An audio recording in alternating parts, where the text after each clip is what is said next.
Greetings and welcome to Greater Things School of Ministry. Today we're going to continue our discussion on leadership development. Once we have identified the leaders in our midst, the next thing that we need to do is to begin to nurture these potential leaders. To do that, we need to begin by choosing a leadership model for ourselves. Consider this: does your leadership model deserve following? What is the main strength that influences others to follow your ministry model? Does your model produce other leaders? Is your model's strength reproducible in other people's lives? And if your model's strength is reproducible in their life, what steps must that individual take to develop and demonstrate that strength? As a developer of leaders, it is essential that you build trust between yourself and the leaders that you are looking to develop. Trust implies accountability, it implies predictability, and it implies reliability. Trust calls for consistency. Trust breakers are breaking promises. They're gossiping, they're withholding information, and they're being two faced. This is not the kind of leader that people want to emulate. This is not the kind of leader that people want to follow. But trust is built on taking time to listen and to give feedback. Trust is built on respect. Trust is built on unconditional positive regard. In other words, we show acceptance for the person. We may not always accept what they're doing, but we need to understand and accept that individual. We need to have sensitivity, anticipate the feelings and the needs of the potential leader. And then finally, trust is built on encouragement. We need to give encouragement to that potential leader. As leaders, we need to show transparency. Transparency means that we're not hiding things from those who are following us and those who we are looking to develop. Paul writes to Timothy in 2 Timothy 1, verse 3, he says, I thank God whom I serve, as did my ancestors, with a clear conscience, as I remember you constantly in my prayers night and day. Paul writes to Timothy and he says, I can write to you with a clear conscience. In other words, Paul has nothing to hide. There's nothing in his ministry, nothing in his life that he needs to be ashamed of, nothing that he hasn't disclosed. That doesn't mean that we don't make mistakes, but when we do make mistakes, means that we need to admit those mistakes, accept the consequences, rather than trying to blame others. As leaders, we need to be available to those that we're attempting to develop. People cannot be nurtured from a distance or by infrequent short spurts of attention. It takes time to develop the leaders around you. It takes the willingness to spend time with them and to invest in their lives. As leaders, we need to believe in the people that we are trying to lead and develop. When we believe in people, we motivate them and release their potential. We call them up to the place that we believe that God has established for them. We're not trying to put them down. We're not trying to keep them low, but we're calling them up to the place where God is going to establish them. If we believe in people, then we're going to naturally give them encouragement. Encouragement helps them to reach their potential. It empowers them by giving them energy to continue even when they're making mistakes. Developing leaders can be challenging, but if we maintain hope, then we establish a relationship that we see the potential in every situation. We stay positive despite the circumstances. As leaders, we need to add significance to the lives of those that we're trying to develop, those that we're trying to build into effective leaders. People want to do what matters. They're not interested in treading water and just simply maintaining the status quo. but they want to be a part of something that's going to be bigger than themselves. So they want to do something that makes a difference. We need to make them a part of something that's worthwhile and help them to identify and pursue the dream. Show them the big picture. What is your ministry trying to accomplish? What is it that you're trying to develop? What is it that your ministry seeks to be? Let them know how they can contribute and be a part of that big picture. The second piece of what we need to do to develop effective leaders is to equip them. As we begin to make the investment into equipping potential leaders, there are four questions that we need to consider. First, is this person compatible philosophically with the ministry and my leadership? If they're not compatible philosophically or with the ministry or with the leadership, then taking the time to invest in equipping them is only going to create someone who is discontented with the work that you're going to ask them to do. The second thing is, does this person show potential for growth? There's nothing more frustrating than trying to cause someone or help someone to grow that doesn't have the potential to grow. Or doesn't have the potential to grow in the way that you need them to grow in order to fit and grow your ministry. Third, are there lingering questions that you have about this person? Is their character one that is something that is trustworthy? Are they able to fit within the ministry? Do you still have questions about any area of their life? If you have questions, then it is best to put this individual on the back burner until such time as those questions are answered one way or another. What is the potential leader's fit? Ultimately, we are trying to grow a ministry. And although we are interested in developing leaders, the goal of the ministry is not leadership development for the sake of leadership development. It's developing leaders in order to grow the ministry. So, does this individual fit with the vision and the purpose and the function of our ministry? Okay, so we are now convinced that we have the right potential leader or leaders, and we're ready to begin equipping. The first thing that we need to do is to develop a personal relationship with the people that we're going to equip. Listen to their story. What is it that makes them who they are? Ask them about their goals and what motivates them. What kind of temperament do they have? Then share your dream. All good leaders have a dream.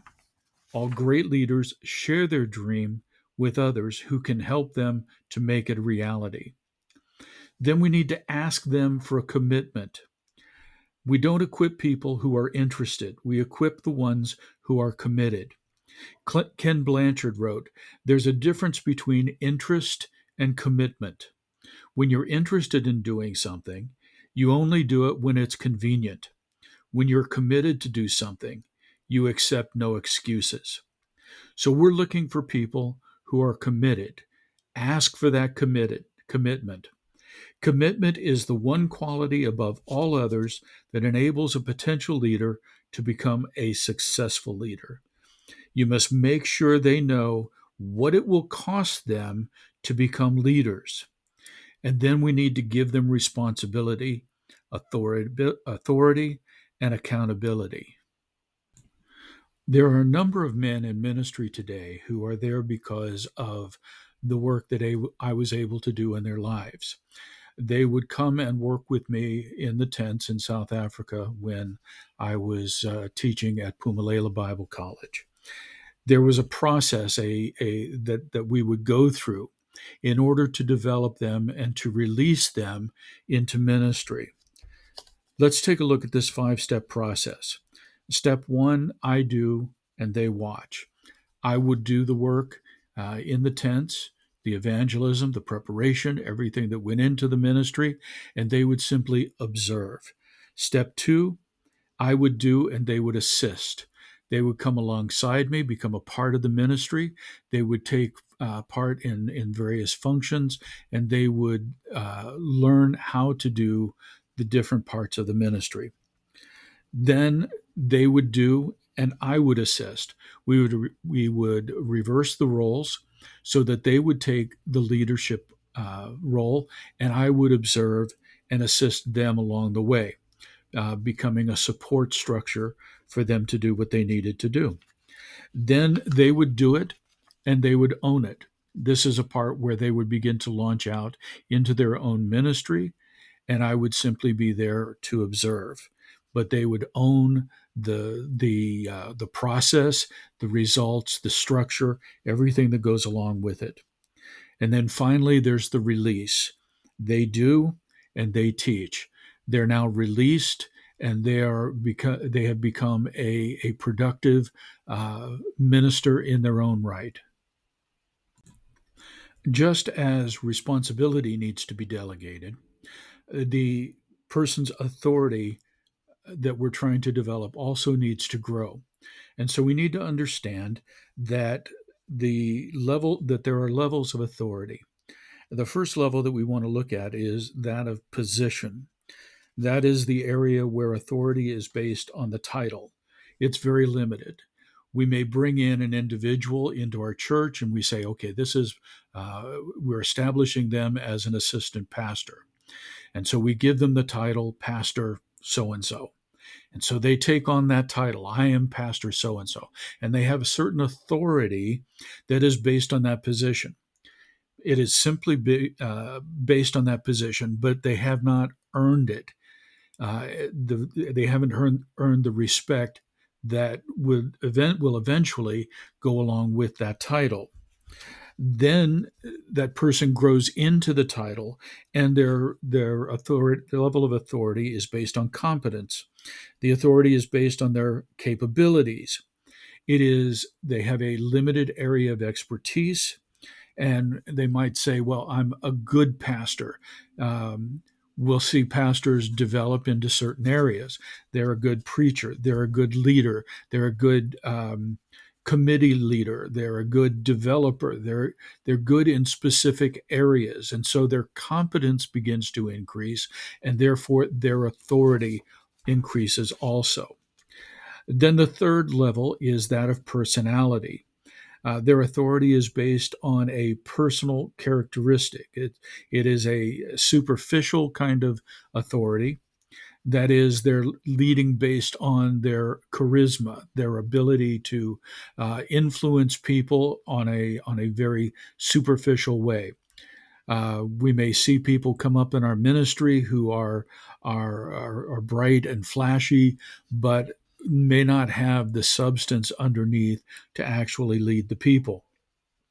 So the next area that we need to consider is that of integrity, where their authority is based on character, not personal characteristics, but on their character.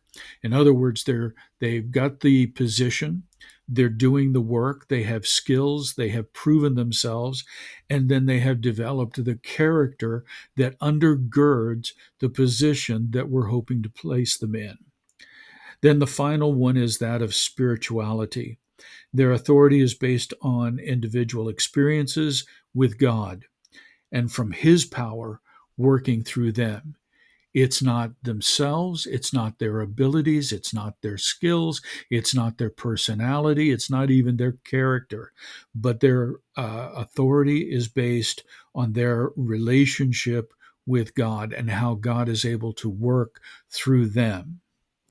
It's a good idea to conduct periodic equipping meetings. These meetings might include some of the following. First, present the good news. Review the good things that are happening in the ministry and pay particular attention to their areas of interest and their areas of responsibility. The second thing is that you should recast the vision. Assert again, what is this ministry doing? What is our vision? What are we standing for? What are we trying to accomplish? Place before the individuals in leadership, what is it that we're trying to do and how do they fit? Content, focus training on areas that will help them in the high priority areas. How can you help them to be successful in their areas? If we make them successful, they will make you successful. And then the fourth thing is that we should empower, encourage them personally, give them feedback that encourages them and empowers them to continue their work. Developing leaders is different from equipping leaders. Uh, Developing leaders focuses on the individual, whereas equipping leaders focuses on the ministry.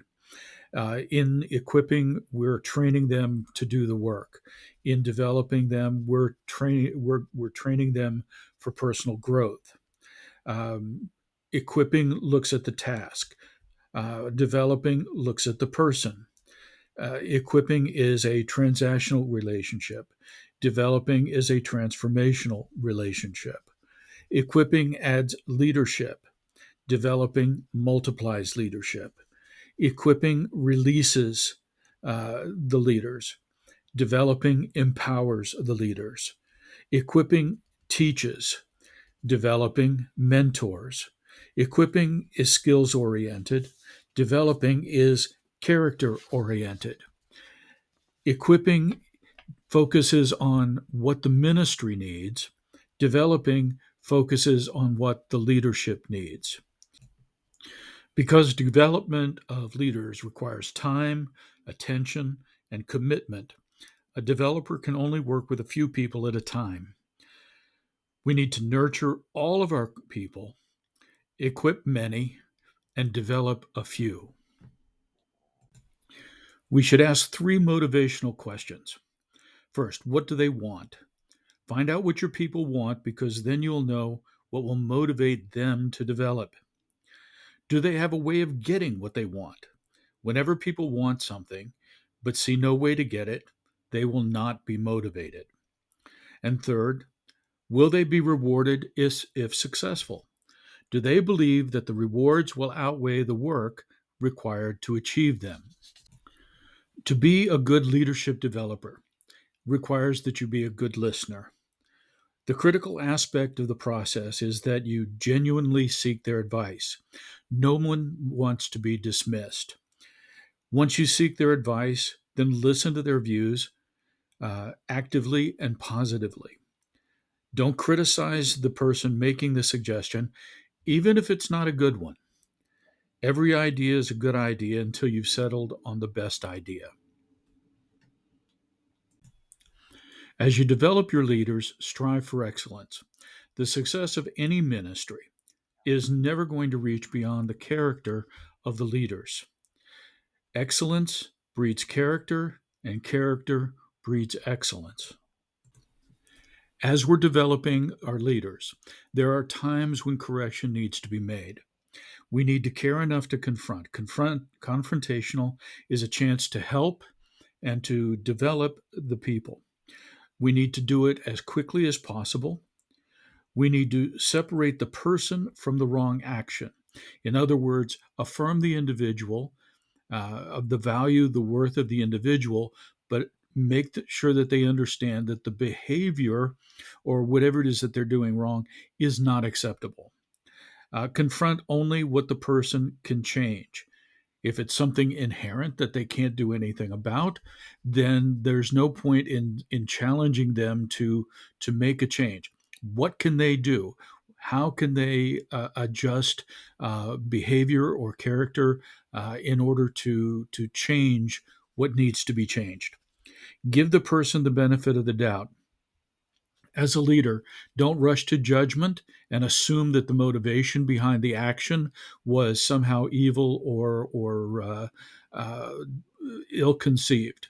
Um, Find out what motivated the action. There may have been the best of intentions, but the outcome was poor. Be specific in your confrontation, in your correction. Don't be vague and give generalities about what needs to be changed. Be specific. I need you to change in this area. I need you to address this particular area. This is what I saw in your behavior, and this is what we need to change. When correcting, don't be sarcastic. Sarcasm simply is cruelty. We need to avoid words like always and never. You always do this, or you never do that. Those are words that, first of all, are not true. The individual is not always like this, and they're not never doing that. It may be most of the time, it may be some of the time, but we don't want to make generalities about behavior. We want to tell the person how you feel about what was done wrong, not about the individual. Separate the action from the individual. Tell them how the action makes you feel, how that doesn't fit with the behavior of the organization. Give the person a plan to fix the problem. Don't just say, I need you to fix this. Explain to them how it is that they can go about fixing the problem. This is what we need to do to resolve this situation. Then finally, affirm him or her as a person and a friend. Don't leave it with the negative. Affirm them and say, look, I value you as a person. If I didn't value you, if I didn't hold you in high esteem, I would just simply let you go. But because I value you as a minister and as a friend, I'm bringing this to your attention, and this needs to be corrected. One of the primary reasons for developing leadership is to create a team that's going to effectively lead your ministry into its next iteration, into the next generation. There are certain qualities that we want to cultivate as we form our team. Team members care for one another. For a team to be successful, the teammates have to know that they will look out for one another. We don't need a competitive environment in which team members are competing for one thing or another. But we're all working together. We're all on the same team. We're all working in the same direction. We all have the same vision. We all have the same goals. We care for one another, and I want your success as much as you want my success. The team members know what is important. They all, again, have the same goal, the same vision. All of the parts have a common goal and purpose. That is, they have a goal, not a duty. Understanding that we want to instill in each team member, the idea that we are working toward a common goal. The third thing is the team members need to communicate with one another. We can't have people hoarding information, not sharing with one another. Information can be seen as power, and some people will like to try and hold on to information in order to keep other individuals from sharing in that power. But a good team, a solid team, has members who are willing to communicate with one another. There is a team fit. A good team fit requires an attitude of partnership. Every team member must respect the other team members. The team members must place their individual rights beneath the best interest of the team. Each team member plays a special role. Everyone has an individual role. Your role is not my role. My role is not your role, but together we accomplish the vision and goal of the ministry. The team members are willing to pay the price. Success comes down to sacrifice. Each individual member must be willing to do their part to make the ministry successful. What is the calling on my life in order to make this ministry successful? Am I willing to pay that price? Every team member must examine their willingness to commit to the ministry and say, yes, I'm willing to pay the price to make this work successful. As the leader of the ministry, you are the coach of the team.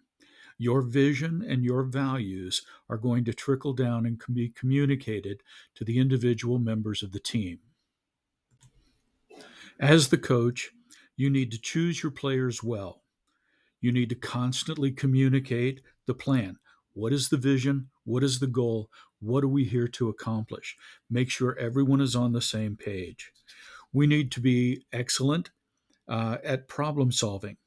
Anticipate problems before they occur, maintain a positive attitude while they occur, use all the resources you have to solve them as quickly as possible so they cease to occur. Learn from them so that the same problems do not occur again.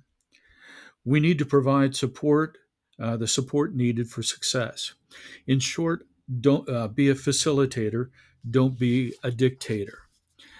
In a dictatorship, the dictator hoards decisions, but a facilitator pushes decisions down the line.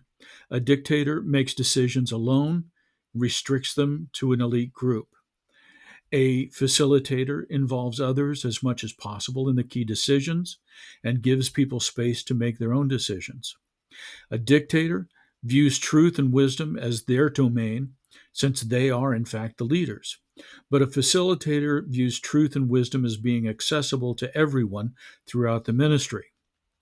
A dictator surprises their workers with edicts from above, but a facilitator lets those responsible decide how the jobs will be done. A dictator guards their own interests, but a facilitator serves everyone's interests by developing people. A dictator takes for themselves, but a facilitator gives to the ministry. As a facilitator, we need to command the respect of the players. It is the earned right through the consistent embodiment of three attributes, these three attributes. First is trustworthiness. People never respect a person they cannot trust. We just need to understand that from the very beginning. We have to be trustworthy. We need to be caring. If people know that you really care about them, that you have their interests at heart, they will listen to you and they'll respect you. And third, you need to be able to make the hard decisions. The next thing that we need, that the coach needs to do, is to be able to not treat everyone the same. Did you hear me that correctly there? It says not treat everyone the same. Everyone must be given support and encouragement. But the greater the performer, the greater the opportunity. And so we don't treat everyone the same. We need to understand the level of the players. Players who need direction don't really know what to do or how to do it. Players who need coaching rely on the coach for direction and feedback.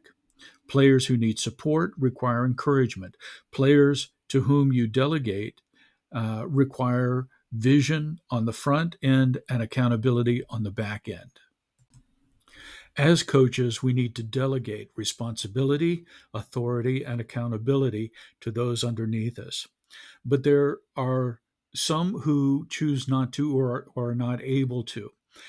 Why do some leaders not delegate? Well, one of the reasons is that they're insecure. They're afraid that by delegating authority or responsibility to those under, that they are somehow losing something. Rather than seeing delegation as a way of multiplying their ministry, they see it as a way of somehow diminishing their own responsibility and their own authority. The second reason is they might lack confidence in others. Well, I just think that I can do it better than anybody else, and so I'm not going to give it to this other person to handle that responsibility. The third is they lack the ability to train others. In other words, they've seen the ability of those around them, and maybe they're not to a place where they can do it. So rather than take the time to train that individual in order to make them capable of handling the additional responsibility, they simply do it themselves. Maybe they just simply enjoy doing the task. It's something they like to do. But in the broad scope of the ministry, even though it's something that you might like to do, it may be something that needs to be delegated in order to further the goals of the ministry. It may be just a matter of habit. I've always done it this way. I've always been the one to do it, to take care of this particular responsibility, and therefore I'm going to continue to do it. Maybe we are unable to find someone else to do it. In that case, we need to find someone else to do it. There needs to be, if we are going to be effective, if the ministry is going to grow, then there needs to be someone to delegate to. Uh, Maybe we've delegated in the past, and there's a reluctance to delegate in the future because it hasn't worked out in the past. Sometimes it's just a matter of lack of time. It takes time to delegate, especially in the beginning. As your leaders develop, as they begin to uh, flow in the ministry, they will begin to anticipate and they will take on more responsibility and more authority on their own. But it takes time to develop them, to teach them, to train them, to give them the skills to do the work to make the ministry more effective. So it's a matter of investing time. And maybe the leader doesn't see that there is that kind of time. Then there is the I do it best mindset. There's nobody that does this work better than me. Therefore, I'm the only one that can do it. Uh, if we're going to be an effective ministry, if we're going to grow beyond just what I can do, then we have to look at those around us and say, uh, I'm going to invest in them. Yes, maybe I do it best at this point, but I'm going to invest in this individual and I'm going to create a person who can do it equally well or maybe even better than I'm able to do it. At this point, you should pause this video and work on breakout exercise number 3. When you've completed that, come back and restart the video. As we conclude this lesson, I just want to take a few moments and look at the value to and the value from leaders in the process of leadership development. First, let's consider what is the value that we're adding to our new leaders. Well, the first thing is that we're adding modeling. Modeling is an important motivator because it shows people not only what you expect, but also what can be accomplished. We're adding vision and direction. Having a vision does more than drive a ministry. It gives people vision and direction for their individual lives. It provides for them encouragement and affirmation. There's no substitute for a relational foundation with people. It gives the leaders belief in themselves. It's impossible for people to perform consistently in a manner inconsistent with the way they see themselves. It provides to that new leader a willingness to try new things. When people do only what is comfortable for them, they get into a rut. By being willing to take risks, people perform what they achieve more than they thought they could, and become more than they thought they were. We add to that individual personal development. We give our leaders time and guidance. We give to them a commitment to personal growth. We give to them empowerment. People become empowered when you provide 3 things: opportunity, freedom, and security. And being part of something greater than themselves. We give to the new leaders the ability to be part of something greater, the ability to dream big dreams and to trust God for the impossible. Finally, we want to consider what is the value added to the ministry by the people that are being developed. There are those who are takers, and that there are those who are makers. Those who are takers look at the ministry and say, what can I receive? Those who are makers say, what can I give?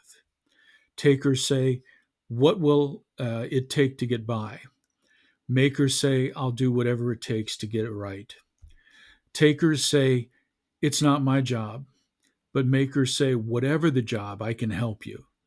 Takers say, how can I look good? Makers say, how can the team look good? Takers say, will it pass? Makers say, is it my best? Takers say, the paycheck is the reason I work. Makers say, the paycheck is a byproduct of my work. Takers say, am I better off because I work here? Makers say, is the team better off because I work here? Takers say, pay me now, I'll produce later. Makers say, I'll produce now, you can pay me later. Those who are developed for give value to the ministry because they bring various uh, benefits. The first is loyalty. Loyalty represents a belief in what the ministry is doing. Those who are being developed bring encouragement. Yes, we're encouraging them, but they bring encouragement back into the ministry. They bring encouragement in the form of a hope that the ministry is going to continue and that the ministry is going to be more successful. Personal counsel and support. If we have developed our leaders properly, then we can look to them and count to them for their wisdom and their insight and how we can make the ministry better and grow. Follow through. Um, there are door closers, those to whom you can entrust a task or a project and be confident that they will follow through to the end. Uh, those that we have developed in leadership are those that we can give a task to or a facet of our ministry and say, this is what I need done, and trust that they're going to go off and they're going to do it. Developed ministers, developed leaders, give us the benefit of time. Skilled, effective leaders free us up to do the things that only we can do. Uh, Developed leaders bring a balance of gifts. All of us have strengths and we have weaknesses. My strengths are not your strengths are not my strengths, but at the same time, your weaknesses are not my weaknesses, and my weaknesses are not your weaknesses. Between us, we complement one another, and we benefit the ministry by bringing complementary strengths and weaknesses. Leaders balance out our deficiencies with their gifts. By developing leaders, we are attracting others, and specifically other leaders. We are developing the people in our ministry, and those people then develop other people. And we are increasing the influence of our ministry. By developing leaders, it expands the scope of our ministry. It expands the area and the breadth of who we are able to reach and to achieve the goals of the ministry. I want to thank you for being a part of our discussion on leadership development. I hope this lesson or these two lessons have been a blessing to you. And I pray that you will be able to take them and incorporate them into your ministry and to develop an effective ministry that's able to do incredible things for God. So God bless you until next time.